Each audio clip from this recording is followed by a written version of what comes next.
Баршаңызға сәлем. Бүгін гемоглобинді көтеруге арналған панкейкті сіздермен бірге жасайтын боламыз. Құрамына асылған қызылша, жұмыртқа, банан, персик бұл маңызды емес.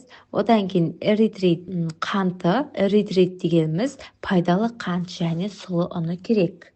Ең алдымен қызылшаны, бананды, эритрит қантын, сұлы ұны, жұмыртқа барлығын бірнеше бөліктерге бөліп, блендерлеп алатын боламыз.